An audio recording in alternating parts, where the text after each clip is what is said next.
Hello, my name is Mark Gibson, and you're listening to the podcast version of the Teagasc Signpost Series, a weekly webinar that promotes and examines sustainability in Irish farming. You're very welcome to this week's episode of the Signpost webinar series. My name is Cian Condon. I am Outreach Innovation Specialist with Teagasc and also the coordinator of the Teagasc Connected programme. This morning, the focus is all on slurry, how it's managed right the way from the yard out onto the land and hopefully protecting our watercourses. I'm joined this morning, and a slight change from our billing. Unfortunately, Francis Bly wasn't able to make it this morning, so I'm joined by Donal McCabe here, who is Drive Stack Advisor in the Longford-Roscommon region, but also Health and Safety Coordinator for that region, and also by Róisín McManus. And Róisín is an ASSAP Advisor, and ASSAP is the Agricultural Sustainability Support and Advisory Programme, and she's based in Nenagh and County Tipperary. And also by my colleague Méabh O'Hagan, who is fairly regular on here and will be helping out with questions in the background. So without any further ado, I'm going to ask Donal to share his screen and we can get started. Good morning, everyone. Donal McCabe is my name, as Cian said there. So I'm Dry Stock Advisor, so dealing with dry stock clients in Longford, based in Longford here, so in the Longford-Roscommon region. But also part of my role is Health and Safety Coordinator within the Roscommon-Longford Teagasc region as well. So I'll be talking a little bit about the health and safety in regards to slurry spreading this morning. So look, slurry, as most of you are well aware, it's a very potent, very dangerous material. So look, I will just spend a little bit of time highlighting those dangers this morning. Just before I get into the presentation, just to acknowledge Francis Bly. Like Francis would have, as the Teagasc Health and Safety Advisor, he would have put an awful lot of work into this presentation this morning as well. So just acknowledge Francis's work in regard to that.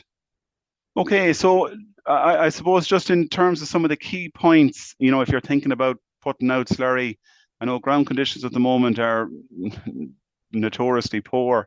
But look, the days are getting longer, so if you get a middling good week this time of the year, a lot of farmers' minds could go to spreading slurry again. So look, when you are spreading slurry, just I suppose that the key points would be in terms of the tank openings, just to guard those at all times, that if you're going away with the tanker, to spread the slurry, the cover should be down on that agitation point, because you just don't know who would potentially be wandering around the tank and could potentially fall into it. Before you are considering agitating the slurry, be very conscious of weather conditions. Some of the days now, not yesterday, but was it on Tuesday this week, was a very calm day. And Wednesday was quite a calm day, very poor for in terms of ventilation. So gases, when they'd come up, they wouldn't be too easily dispersed.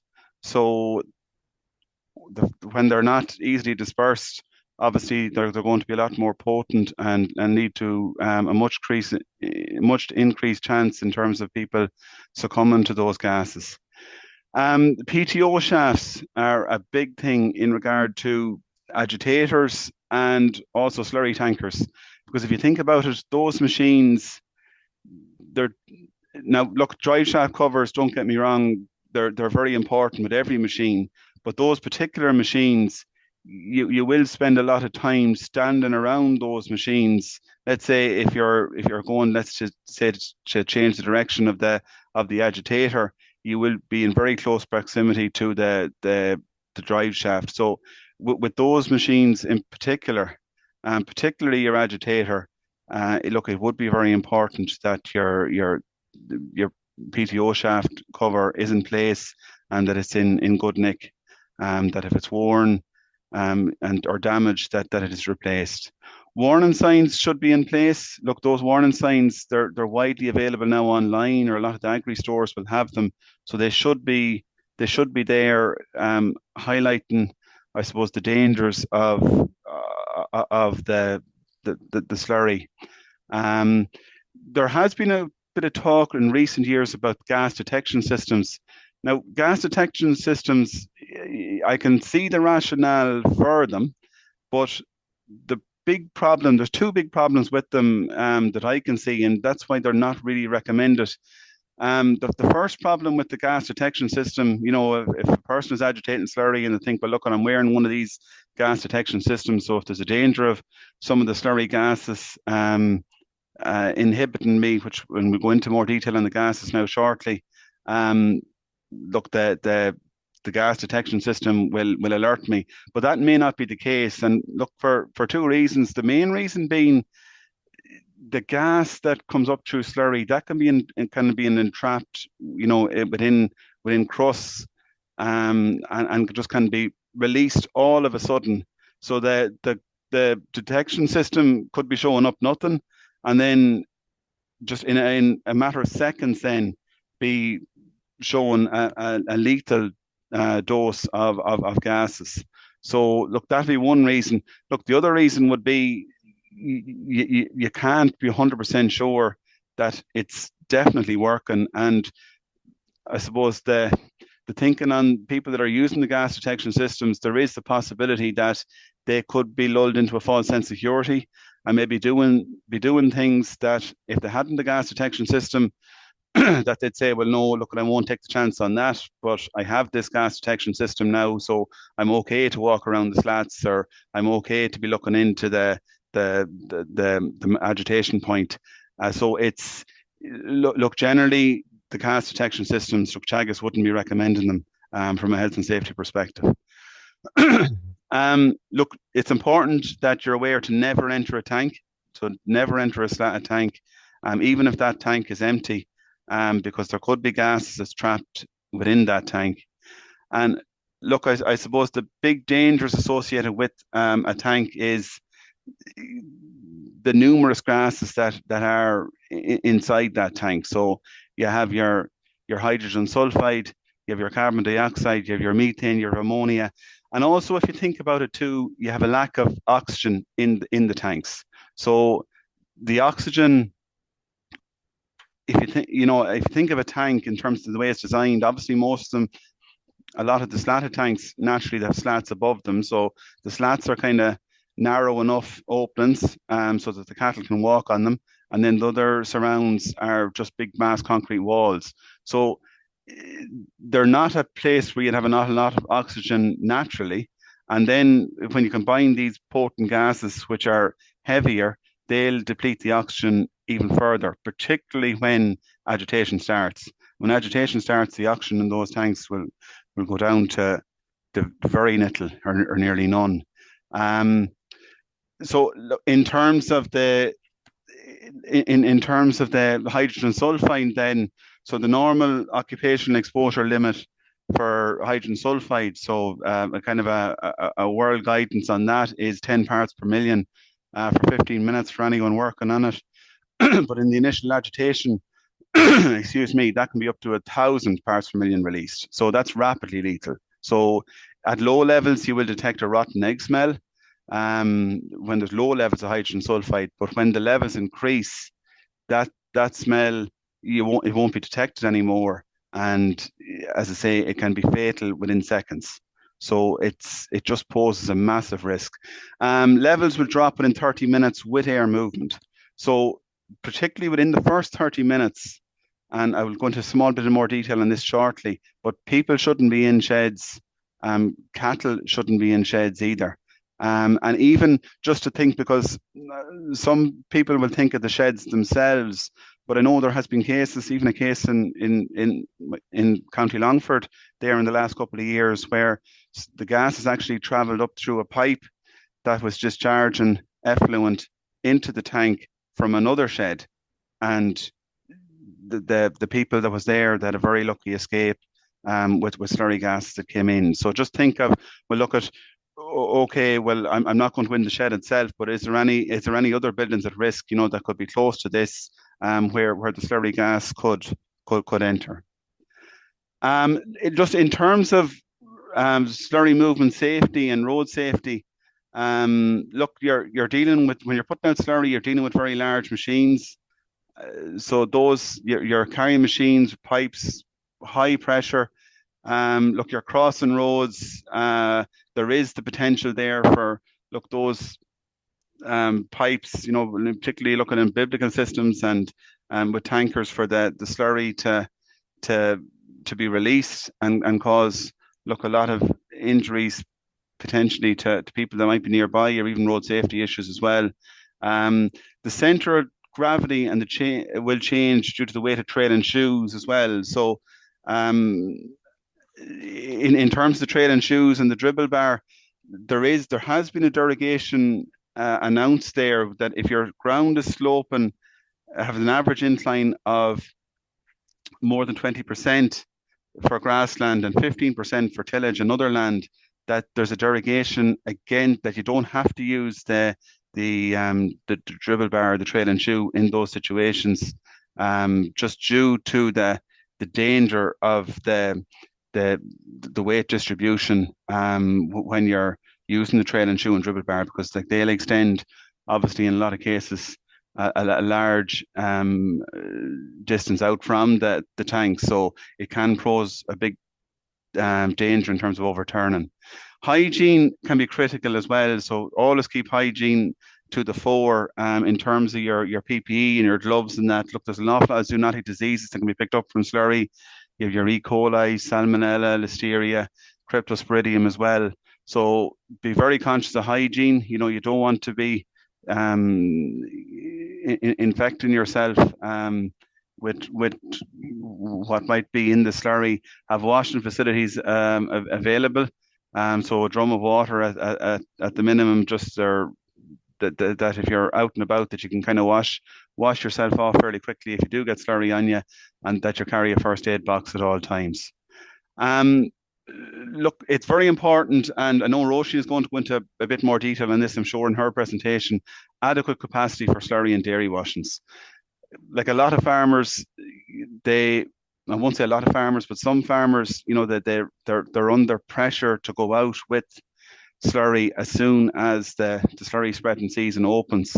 And look, when they're under pressure to go out, they're possibly spreading slurry in conditions, in some cases, that may not be suitable.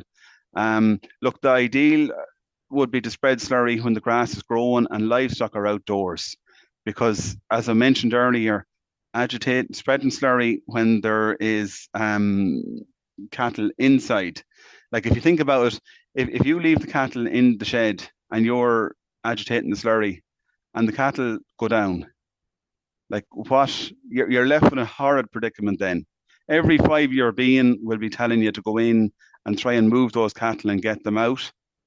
But if you do that, obviously, there's a very high likelihood that you'll go down yourself, and that someone coming in after you may go down as well, which unfortunately has happened, as we all know, in many situations.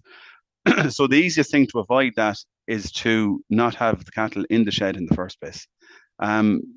Look, I know I accept why farmers leave them in. There can be difficulties in terms of letting them out, in terms of penning around the yard, but there is grant 60% rate of grant aid for penning facilities outside yards, in terms of cattle handling facilities, and also for aeration systems as well, which is in this slide here. So look, the message really has to be never agitate slurry when cattle are present in the field. That's why I suppose the simplest thing is, if you have enough storage in place, plan that where possible, and I know, look, with weather and that, it doesn't always happen, but plan that the slurry is going out when the cattle are gone out. Let's say for first cut silage or that. And look, the only way you'll aim for that really is to have enough slurry storage in place on the farm, and just to use the TAMS funding that is available for, look, there's funding for, as I was saying, for aeration systems, circulation pipes, for penning as well, for cattle handling penning, and for obviously new slurry storage facilities as well.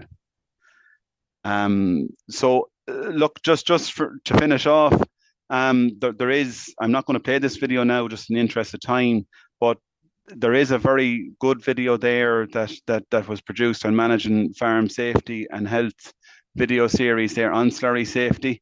So I would encourage all of you just to put that into Google and just to have a watch of that video. Look, it's very informative. So look, that's all for me for now. Look, I'd be happy to answer any questions later.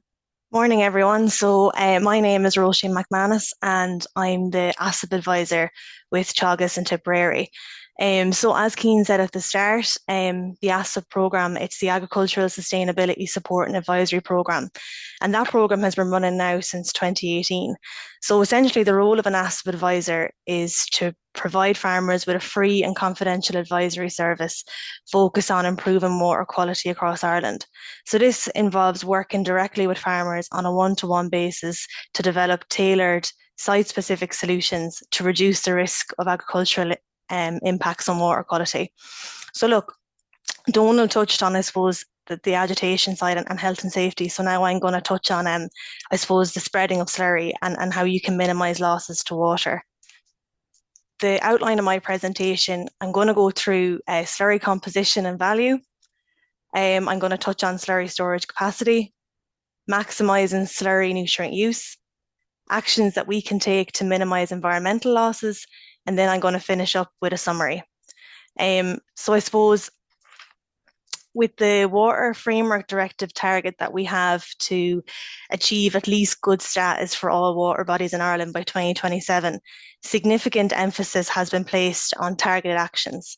In response to this, the Better Farming for Water campaign was launched to deliver bespoke water quality improvements plan across 8 priority river catchments. So this initiative very much builds on the existing programs that we have in place, like, your ASSAP program, the Better Farming for Water EIP, the Agricultural Catchments program, and Acres. So the 8 catchments identified under the campaign are the Barrow, the Boyne, the Nore, the Slaney, the Blackwater, the Bandon and Lee, and the Suir catchment. And I suppose to make it more relevant to the region that I'm working in, the Suir catchment Better Farming for Water Action Plan was launched on the 29th of January this year. So this is a whole industry initiative led by Teagasc in collaboration with ARA Tip Co-op, ABP and other industry stakeholders within this catchment. So the campaign is designed to support farmers in improving water quality in areas where agriculture has been identified as a pressure. So the overall objective really of this campaign is to accelerate the adoption of 8 key actions across 3 critical management areas. So on the slide there, I have, there's 3 critical management areas. So, nutrient management, farmyard management and land management. And I suppose for the purpose of today's presentation, I'm going to focus on actions 1 to 4. So these include number 1, reducing purchased nitrogen and phosphorus surplus per hectare. Number 2, ensuring optimal soil fertility, particularly in relation to lime, phosphorus and potassium. Applying fertiliser and organic manure at appropriate times and under suitable conditions. And finally, Donal mentioned it previously, ensuring adequate slurry storage and soil to water capacity. So I suppose when we talk about slurry, we really need to start with one key point. It's a valuable fertiliser. Its value is very much dictated by the nutrient content, and more importantly, by how well we utilise those nutrients on farm. So with fertiliser being where it is now, getting maximum value from slurry has never been more important. On many farms now, slurry isn't just a byproduct, it's a central part of the nutrient plan. The challenge, though, is that the value of slurry can largely vary. So its nutrient content varies depending on obviously the type of animal, the diet of that animal, the storage system, and how much water is being added, either through rainfall or, for example, dairy washings mixing with the slurry. So if we treat all our slurry as the same value, we're either leaving money behind or we're risking over application. So one practical step that you can take to deal with that variability is to measure it. So a slurry hydrometer, for example, it's a simple on-farm tool that gives you a density reading, which you compare to reference tables like what I've attached here, to estimate the nitrogen, phosphorus, and potassium content of the sample. So the use of a hydrometer, the big advantage really with that is speed. You can test quickly and you can repeat it throughout the spreading season. Because slurry can consistently change between tanks and even between loads. But I suppose if you're looking for more precision, you can take various different samples, send it off for lab analysis, and this will finely tune, your fertilizer planning. But I suppose it's important that whatever method you are using, the sampling process is critical. So the slurry must be fully agitated before you take a sample.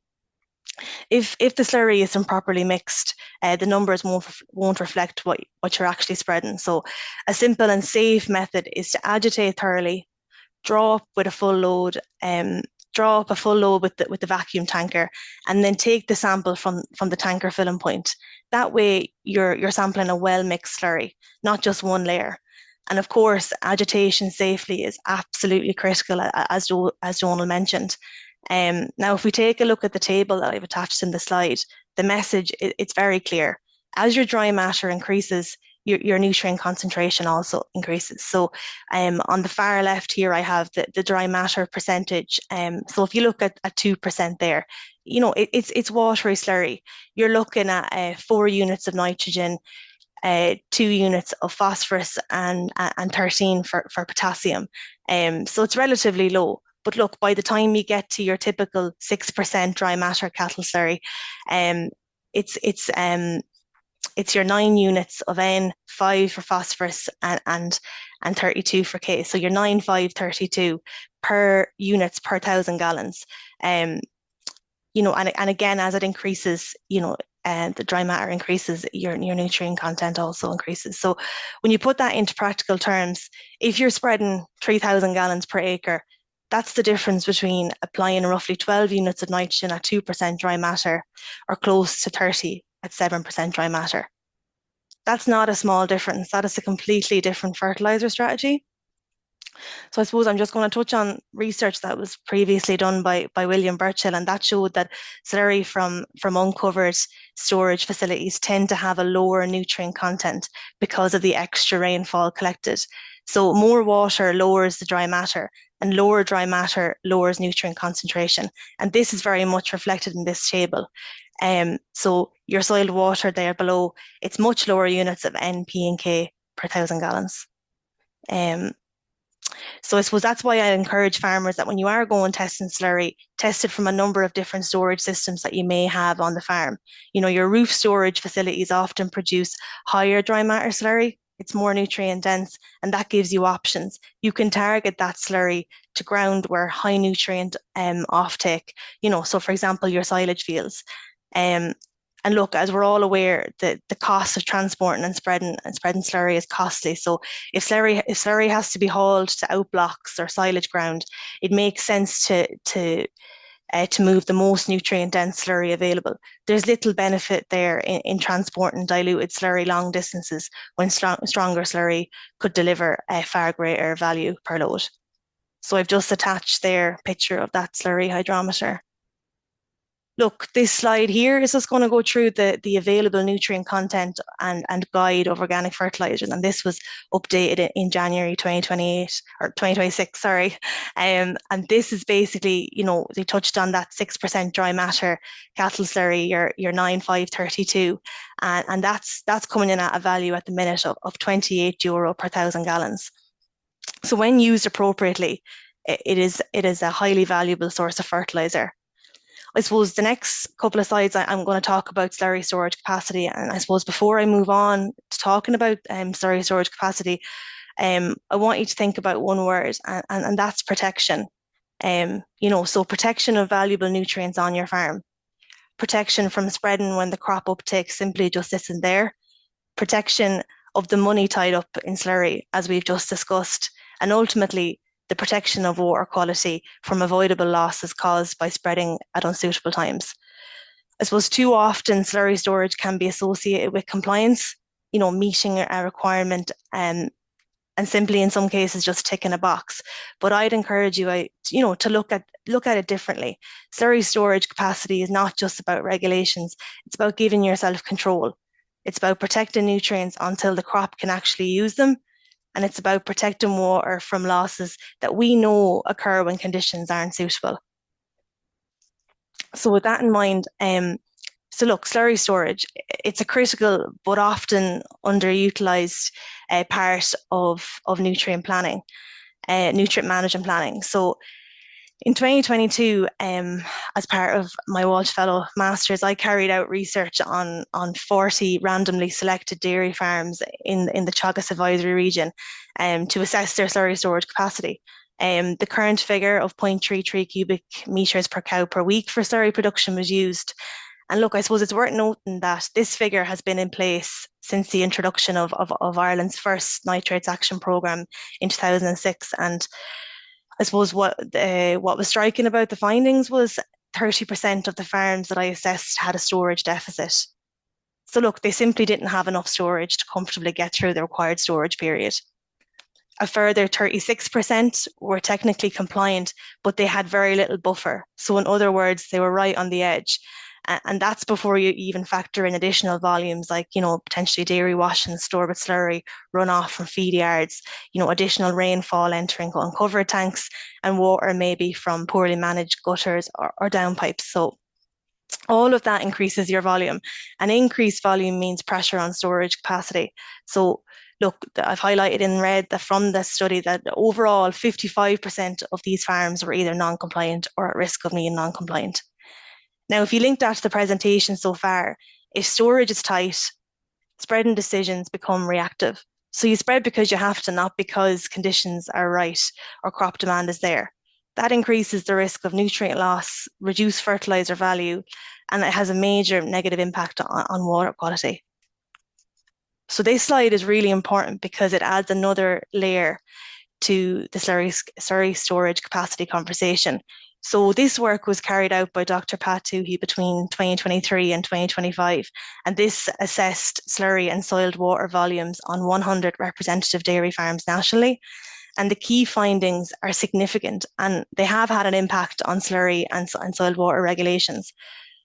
So one of the key findings was that slurry production was found to be 21% higher than the current regulations that are in place. The measured figure was 0.4 cubic meters per cow per week, compared to the current figure we're using at the minute, which is 0.33 cubic meters per cow per week. That alone has major implications for storage design and capacity. I'll use Tipperary, where I am, as an example, which is in Zone A. So you require 16-week storage in Tipperary. That's 1,161 gallons per cow for 16 weeks with the current figure. When you increase that and use the new 0.4 cubic meters per cow per week, that's going to increase to 1,408 gallons per cow for 16 weeks. But I suppose it becomes even more striking when we looked at the soiled water results. So soiled water production was 43% higher than the current regulations that are in place. It measured at 0.3 cubic meters per cow per week compared to the current regulations in place, which is 0.2. So that's a substantial difference. And I suppose it's important that we're all aware of these updated values and we understand that these are going to be enforced from the 1st of October 2028. So look, it's the month of February 2026 now. That gives us a massive window of time now to plan and essentially take action. Look, it's a slow process, but look, it's about, rather waiting until it becomes an urgent problem, take action. So I'd strongly encourage you to sit down with your advisor as soon as, workload allows and assess your current situation for slurry and soil water capacity. Look at what you have now and how it measures up with the new figures and whether, is there improvements that could be made to your existing facilities. Look, if there's one advantage of all the rain we've had over the last couple of weeks, it's probably around being the perfect time to assess your farmyard. So, when there's heavy rainfall, you can see exactly what's happening in your yard in terms of water flow. So you can see where the water's flowing, where it's pooling, and more importantly, where it might be getting into slurry storage when it shouldn't be. You'll quickly spot gutters that aren't working properly, downpipes that need maintenance, or areas where clean water could be kept out of the system with a small change. So look, here's the challenge for you all. So take 10 minutes, over the next couple of days, and when it is raining, and walk your farmyard. Don't wait for a dry day. Go out when the water's moving. And even, I'd strongly encourage you, just from experience doing ASSAP visits, like bring someone else with you, because the farmer's in the yard every day and they don't notice the problems. Bring someone like a family member, a second pair of eyes or advisor, and small practices, so small practical changes can make a significant difference to storage pressure over the winter. So once you've assessed your situation, then the next step is to put a clear plan in place. That may involve upgrading your storage, improving separation of clean and dirty water, or, looking into available grants, as Donal mentioned. And again, it's a slow process, so it's important now to take action. So look, insufficient storage capacity, it's very obvious, it results in slurry application under suboptimal soil and weather conditions, nutrient application to fields with low demand, and reduced nutrient use efficiency. This has an increased risk of losses to water. The advantages of having adequate storage, it enables strategic timing, targeted application, as I mentioned, and look, you're avoiding the spreading and even the moving around of slurry during peak workload periods. So investment in slurry storage infrastructure, so it supports improved nutrient use efficiency and compliance with regulations. It enables flexibility in slurry application scheduling. It delivers long-term financial returns through reduced fertilizer requirements. You can qualify for accelerated capital allowances and reduces operational pressures during the close period. So look, most of you might have heard about the right place, the right time, the right rate before. It's widely used in nutrient management, and it's a very simple but very powerful framework. And these next couple of slides, I want to look at what that actually means in the context of slurry. Because if we're serious about maximizing slurry nutrient value and protecting water quality at the same time, these three principles really guide how we spread it. So look, taking the first principle, right place, what does that mean for slurry? So look, I've put a table here again of that 6% dry matter cattle slurry. So we're talking about, your 9 units of nitrogen, 5 units of phosphorus, and 32 units of potassium per 1,000 gallons. But look, the key point here, and I've highlighted it in red, is about 80% of that value is coming from phosphorus and potassium, and only about 20% from nitrogen. So when we talk about the right place, we're actually talking about protecting, that €28 per 1,000 gallons. If you spread, that 9-5-32 on index 4 soils that don't need phosphorus, that's money lost. The crop can't utilize the nutrient, and you're effectively wasting a large proportion of that fertilizer value while also increasing the environmental risk. On the other hand, targeting index 1 and 2 soils in suitable conditions, obviously, is where you get the best response and the best return. So it means consulting with your soil samples. When's the last time you have soil sampled? If you have soil sampled, are you looking at your soil samples? Do you have a nutrient management plan in place? Is there a lime requirement? Because, is the soil pH limiting your nutrient uptake? Because even if the slurry, even if it's good slurry, it's not going to perform if the soil chemistry isn't right. So in summary, really, it's about matching slurry to fields that actually need P and K. It's avoiding high index soils and targeting nutrient dense slurry where demand is greatest. So next slide, you talk about the right time and the right rate. When is the right time and what is the right rate? So, early in the season, late January into February, as you can see on the grass growth curve here, grass growth, it's relatively low. Relatively low. Like we all know that soil temperatures are lower, the growth is slower, and total nitrogen demand over a 4-week period is limited. In that situation,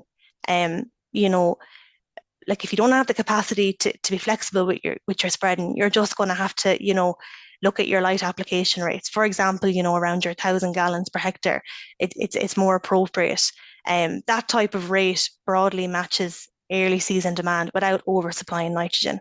I suppose if you were to supply 2,500 to 3,000 gallons per acre at this stage, you're applying more nitrogen than the crop uses over that 4-week period. And when nitrogen isn't taken up by the plant, efficiency drops and the risk of losses to water increases. But look, as you can see from the chart, when we move down into our stronger growth periods, typically through March and especially into April, things change very quick. Soil temperature rises, your days are getting longer and growth rates lift significantly. So grass demand for nitrogen over a 4-week period increases sharply. And that's when higher slurry rates can make sense, because the crop has the capacity to use more nitrogen. The key is that application rate should rise in line with growth and uptake, not ahead of it. And I suppose right time means spreading when conditions are suitable and growth is building. When we talk about the right rate, it's important that we're adjusting how much you spread depend on where you are in the growing season. Lighter rates in the early spring, as I said, and matching higher rates to stronger growth later on. And look, that's effectively how we improve nitrogen efficiency, protect water quality, and make sure the nutrients in the slurry are actually captured by the crop. So this slide shows our grass growth curve across the season, but more importantly, it separates out well-drained soils and poorly drained soils. And that's critical when we're thinking about slurry timing. If you look at the start of the year, January and February, we all know that growth is that bit lower and across all soil types. And it's marked here as a risky period. During this time, your soils are often cold and wet, nitrogen uptake is limited, and the risk of leaching and denitrification is high. So even if slurry is applied, the crop simply isn't in a position to use it efficiently.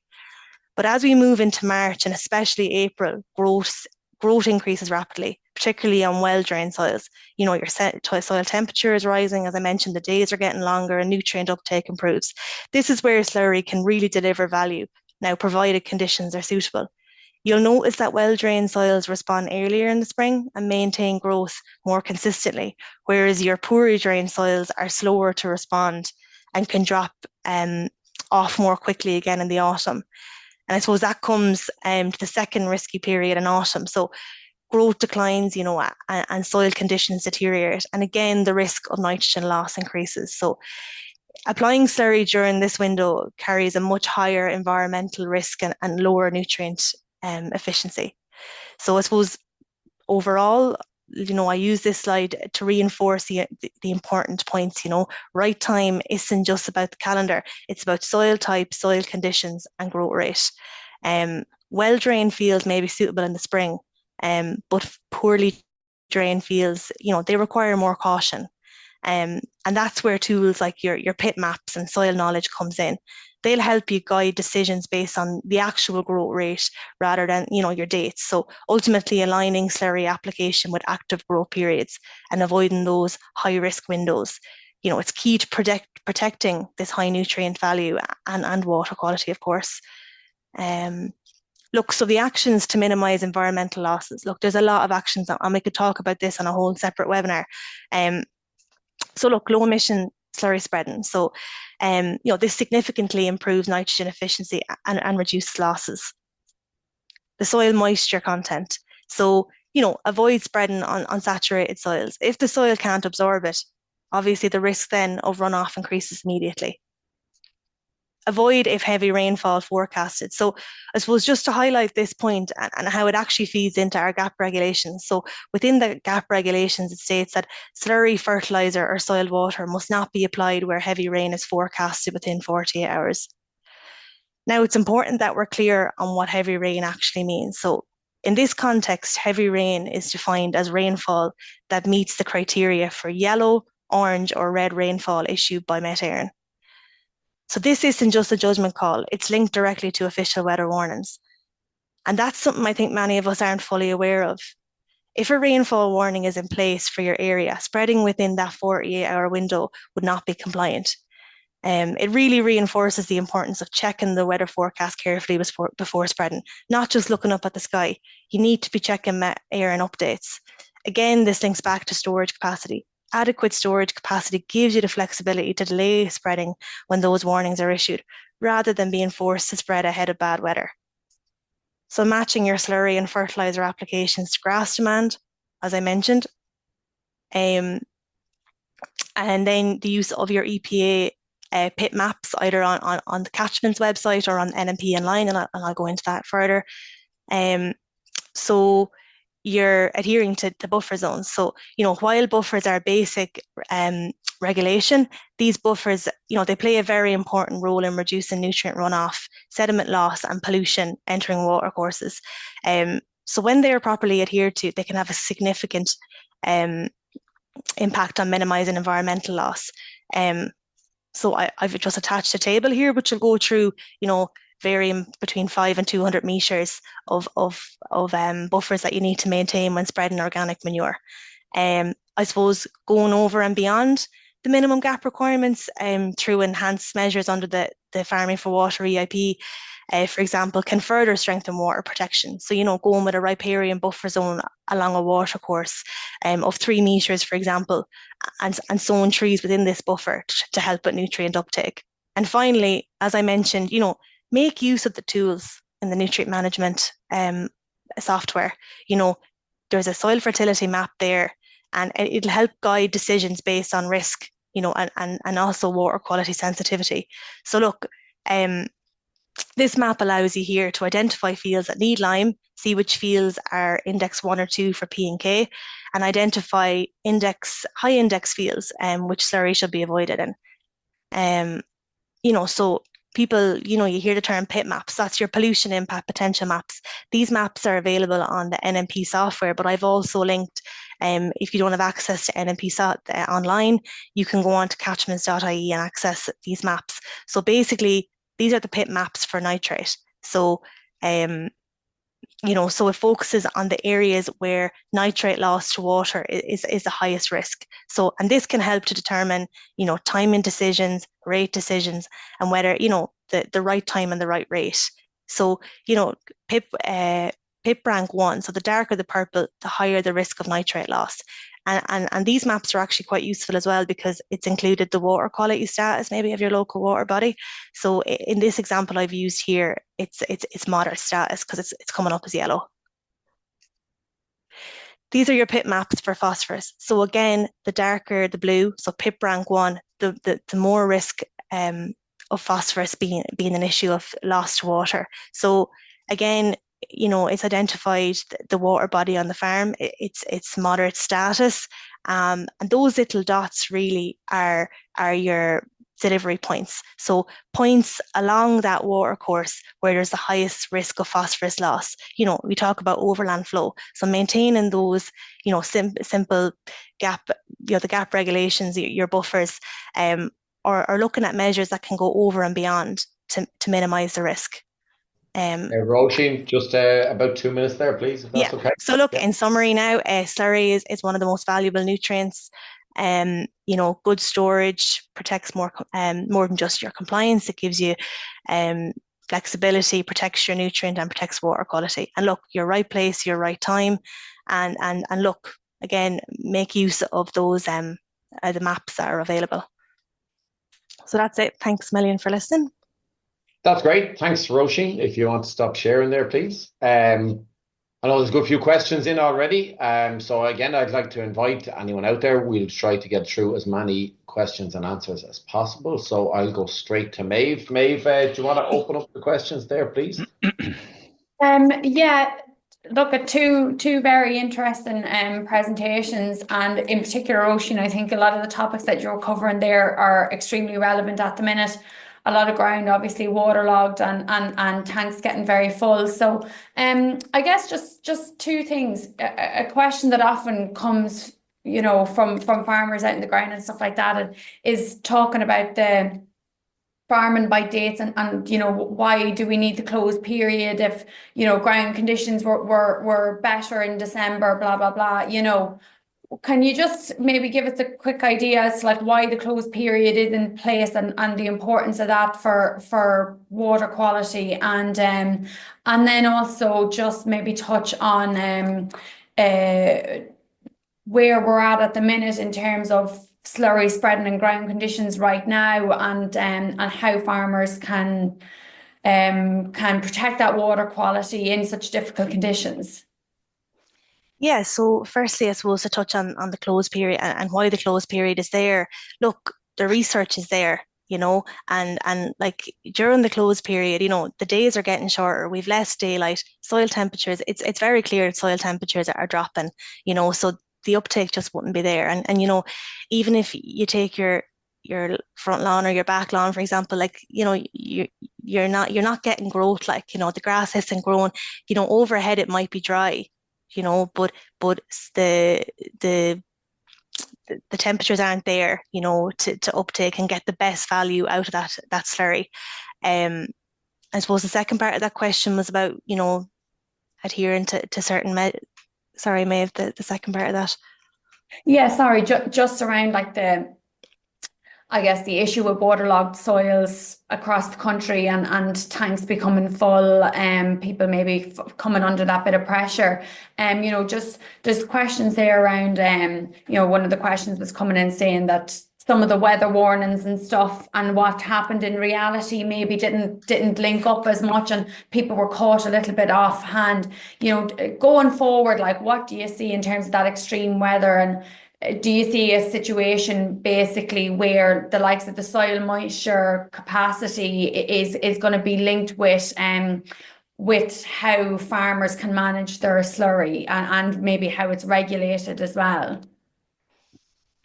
I think, like I touched on the regulations that are coming from the 1st of October 2028, and I think it's definitely relevant. Like, on paper, for example, Maeve, you might be compliant, but you're not getting to the end of the close period because you're using that 0.33 cubic meters per cow per week. And I suppose, production has upped, cow type has changed, and we're producing more slurry. So I suppose, so it's looking at, now with them regulations that are coming down the line, making a plan, and we can learn a lot from this year. We can learn a lot in that, just having enough, it's just not, good enough really, because we need that extra buffer. So, having maybe 20 to 20% of a buffer, so that we can tailor then the flexibility around spreading, because, we are getting more frequent heavy rainfall in the springs, and we need to have that flexibility of spreading. I know when tanks are filling, you have no choice; you have to go out.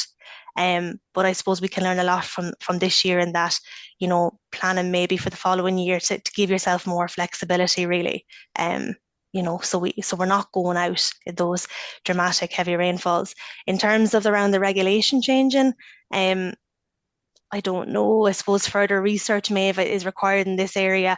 I can only really talk around the research that's been done in terms of requirement for slurry and soil water. But in terms of calendar farming change, I can't see that changing anytime soon anyway. But I suppose we can only really control what we have now at the minute, and that's really to try and look at what we have versus the way we were this spring in terms of capacity. I remember someone saying, I don't know who it was that said before, some people see the slurry storage requirements kind of as the same way that they see speed limits, that it's not just that you're trying to just hit that number, they see a speed limit as a target. They see the slurry storage requirements as a target. It's not that's, that's either the limit or it's the minimum requirement of what you have to have in the farm. That doesn't mean that in reality it's going to be sufficient for what you need to leave yourself comfortable with it, I guess. And you mentioned as well, and I might actually put this question to you, Donal, as well, in terms of people who are looking at maybe getting TAMS grants for investing in slurry storage. And just there is, coming back to the health and safety side of things, there is particular requirements there about external agitation points and stuff like that. Would you just briefly go through what's the requirements of somebody who was hoping to avail of TAMS grants for slurry storage? Yes, Maeve. So in terms of the TAMS grants, look, you won't get any TAMS grant aid on a shed or a tank unless there's external agitation points for the investment, and that's obviously for safety reasons. Like internal agitation points, look, they're very dangerous. There's no point in otherwise. That they're really look, and I know they are being used on a lot of older tanks, especially, but they provide a massive danger because a covered agitation point, like I mentioned, the slurry gases there earlier on, you're extremely vulnerable in that sort of environment using internal agitation points. So look, I know you made reference to the grant aid there, like for slurry storage tanks. That there's a 60% rate of grant aid there now for those investments. So it is, I know even in my role as a dry stock advisor, you can see a lot more farmers, thankfully, interested now in looking at putting more slurry storage on their farm. They're availing of that extra grant aid, which for a lot of them previously was only 40%. So that's welcome. Like, that is positive. That extra rate of grant aid, it is working. Look, the big hindrance, unfortunately, for some farmers is that if they're not seen as nitrate compliant currently, they won't be able to apply for that TAMS funding. So look, that is an issue that potentially some farmers that need it the most may not be in a position to apply for TAMS funding on it. I think it maybe just highlights as well, Róisín discussed the new regulations coming into play in 2028, so I think it really highlights the need for people who, if they're going to be left with, too tight on slurry storage with the new regulations, that now is the time really to start thinking about putting in an application for grant aid in order to get that extra capacity in place before those regulations come in. Because as you said, if you're not compliant, you can't get approval.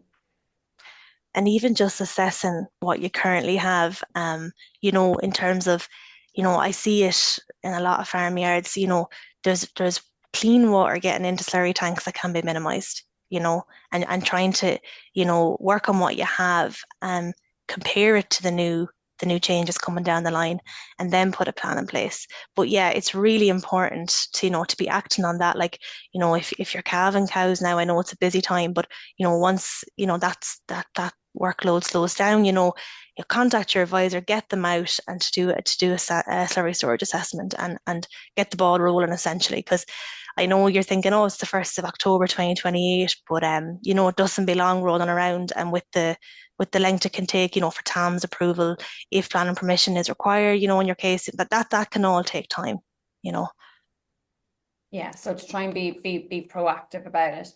And then again, just following on from my earlier questions, which is, well, Róisín, like, there's a question coming, well, first of all, about slurry sampling and where to get it sampled. So this, the labs that people would normally go to for soil sampling, do they also do slurry sampling? Yeah, so I'd say, first of all, maybe contact them and ask, is it FBA? Do they do sampling? There's different approved labs. But I suppose even if you contact the person that's doing your silage samples, and see, do they also do slurry samples? And Donal, you might know, is there anywhere that does slurry sampling? But just I touched on, when you're taking the slurry sample, not just, take it correctly and make sure that it's well agitated. Take it from a couple of different, take 2 or 3, 4, or even 4 samples, from different, tanks that are roofed, tanks that have a lot of water entering, from a collecting yard, for example, take a few different samples. And there is funding, there. I suppose if you're a farmer that's went through the Farming for Water EIP, there is funding there to get samples taken. Yeah, and I think most of those larger accredited labs that they do the not just slurry but different types of manure testing as well, or sludges or things. And I know when I worked back up in the east, I worked with a group of tillage farmers, and they used to regularly test nearly all the slurries that were coming into the farm. They imported poultry manures and stuff like that for use on tillage crops, and rather than use the book figures, they were very careful about using what was actually in the manures themselves. The importance of slurry sampling, probably especially important as well for farmers who find themselves tight on phosphorus allowance as well, to make sure that, if they do have index 1 or 2 soils on the farm, but they have a low allowance overall, that if they're trying to address that, if they get the slurry sample, they'll be able to target the higher P slurry to those areas too. We'll try and take a couple of more questions now before we finish. I know there's a few there about, and a lot of the questions are driven given the weather we've had for the past month, 5 weeks, whatever it runs into this stage. I know there's there about firstly, I suppose, who's responsible for the implementation or the monitoring of whether practices are done correctly? Who's judging that part of things? And then maybe you might look there about the one on the ground conditions maybe as well. So what do you think, Róisín? Who's responsible for implementing the rules, the legislation with regard to water quality and spreading dates and so on? So I suppose that's part of your good agricultural practice under the Department of Agriculture. So I suppose that they're the ones that have rolled out the nitrates action program, the 6 nitrates action program. So they're responsible for that. And then in relation to spreading conditions, Cian, what do you mean by that? The ground conditions? Yeah, there was a question that came in there, Róisín, about should there be leniency showed around the methods of spreading given the ground conditions at the minute, in terms of rain guns and things like that have been obviously ruled out from water quality protection. They're asking, should there be leniency shown on that? I suppose no, I can't see leniency coming in that area, but I suppose it's about just looking at your capacity and having that extra buffer so we can plan for these rainfall events and weather conditions that, it's like it's been very difficult on farm this year, but we don't want to make the same mistake next year and not have that buffer in place. And so we can target slurry in fields that's going to uptake the nutrients. Like, you don't want to be going out with slurry and waterlogged soils, but I completely understand that storage hasn't allowed you to target that application. So look, we can learn a lot, as I said, from this year, and we can plan to have that extra buffer next year so we can deal with if a rainfall event comes like this again. Yeah, and I think we see obviously the likes of the county councils and stuff who are also implementing those gap regulations. Like, they've really upped the number of inspections, I know, up around this part of the country as well. So just to be aware of that, and the reason for that is because we are trying to hit those targets of improving water quality across the country, and it's very important that we stay moving towards those targets. And also that we're very aware, we were lucky in that we've gotten an extension to our nitrates derogation as well. And it's really important that we're all, yes, there's difficult conditions, but we still need to be all rowing behind what it's going to take to improve water quality and try and retain that derogation if possible. There was just one other point there as well, but I know we're just tight on time there, Cian, but there was a question that came in about is there a need for a traffic light approach for spreading slurry in times of rain events to avoid the waste of resources and runoff pollution. Róisín, do you think that's something that would be useful for farmers? I suppose there was a traffic light system, kind of a tool developed by Teagasc years ago, and I think it's available. I suppose if you go onto the Teagasc website, and it basically gets you to look at the soil moisture content, looking at your PIP maps. Again, heavy rainfall forecasted in the next 48 hours. So yeah, there is a tool developed there. I suppose it's just about, as advisors, we're trying to now, use those tools at like discussion groups and one-to-one visits to re-emphasize, when, your traffic light system is in place, your red light, yellow and green light. So, but yeah, there is a tool there. Maybe you might be familiar with that tool yourself, but maybe that's something I probably should have put in the presentation. But yeah, there is a tool there. Yeah. It's good to have kind of practical on the ground stuff to use for this. And I know that Cian Condon down in Johnstown Castle is in the very early stages of developing an app that will take into account farmer location and soil type and local weather forecasts to build on that tool that you've mentioned, Róisín. So it's still in the early stages of development, but it's looking like it'll be a very useful thing for farmers to be able to make good decisions around slurry spreading. Okay, we are running over, so I'm going to call a halt things. I just want to apologise. There is a huge number of questions after coming in, and we simply didn't have time to go through them all. Just before we wrap things up, Méabh, there's just one thing we want to bring to people's attention. So I just want to go through the Teagasc FBD Environmental Sustainability Awards for this year have officially been launched. The deadline is coming up at the end of February.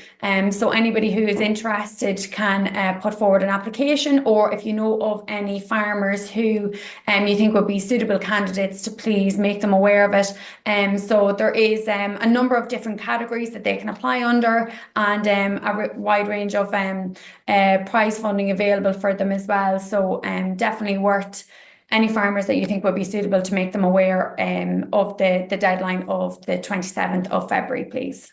That's it. Thanks a million to everyone for joining us today. We're a few minutes over time, but we got through a lot of stuff. I'd like to thank Donal and Róisín, of course, for their presentations and for taking time with the questions, and to Méabh here for handling a lot of information as it came in. And of course to our team in the background who help make this webinar possible every week. That's it for today. Thanks to everyone for joining us. We hope you can do so next week. Thanks very much.